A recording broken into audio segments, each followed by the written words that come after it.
நடந்து முடிஞ்ச 18வது ஐபிஎல் தொடர ராயல் சேலஞ்சர்ஸ் பெங்களூரு அணி கைப்பற்றியிருக்கிறாங்க. பஞ்சாப் கிங்ஸ் அணிய 6 ஓட்டங்கள் வித்தியாசத்துல பெங்களூரு அணி வீழ்த்தியிருக்கிறாங்க. போட்டியில முதல்ல துடுப்பெடுத்தாடிய பெங்களூரு அணி 20 ஓவர்களோட நிறைவுல 9 விக்கெட்டுகளை இழந்து 190 ஓட்டங்களை பெற்றிருந்தாங்க. 191 இலக்க நோக்கி துடுப்பெடுத்தாடிய பஞ்சாப் கிங்ஸ் அணியால 184 ஓட்டங்களை தான் பெற முடிஞ்சிருந்தது. இதுக்கமைய பெங்களூரு அணி தங்களோட முதலாவது ஐபிஎல் கோப்பையை கைப்பற்றினாங்க. போட்டியோட ஆட்ட நாயகனா 17 ஓட்டங்களை மாத்திரமே விட்டு கொடுத்து 2 விக்கெட்டுகளை கைப்பற்றிய கிருணால் பாண்டியா தெரிவு செய்யப்பட்டிருக்கிறாரு. போட்டியில முதல்ல துடுப்பெடுத்தாடிய பெங்களூரு அணி 20 ஓவர்களோட நிறைவுல 9 விக்கெட்டுகளை இழந்து 190 ஓட்டங்களை பெற்றிருந்துச்சு. பெங்களூரு அணிக்காக விராட் கோலி 43 ஓட்டங்களை அதிகபட்சமா பெற்று கொடுத்திருந்தாரு.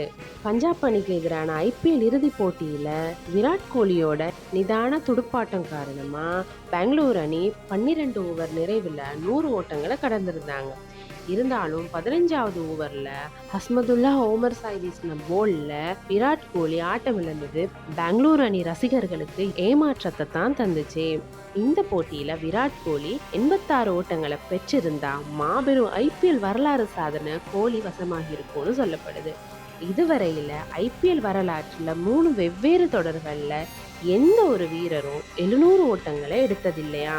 இந்த நிலையில விராட் கோலி 86 ஓட்டங்களை பெற்றிருந்தா இந்த ஆண்டு 700 ஓட்டங்களை எடுத்தா முதல் முறையா 3 வெவ்வேறு தொடர்கள்ல 700 ஓட்டங்களை எடுத்த முதல் வீரர் என்ற வரலாற்று சாதனை கிடைச்சிருக்கும். போட்டியோட நாணய சுழற்சியில வென்ற பஞ்சாப் அணி முதல்ல களத்தடுப்பை தேர்வு செஞ்சாங்க. 18 வருஷத்துல இந்த 2 அணிகளுமே ஒரு முறை கூட கப்ப ஜெயிச்சதில்ல. இதனால ஐபிஎல் தொடரோட புதிய சாம்பியனா உருவாக போறது யாருன்ற கேள்வி ரசிகர்களுக்கிடையே அதிகமா காணப்பட்டுச்சு. அகமதாபாத் மைதானத்துல தொடங்கிய இந்த போட்டி ஐபிஎல் வரலாற்றுல முக்கிய போட்டினே சொல்லலாம்.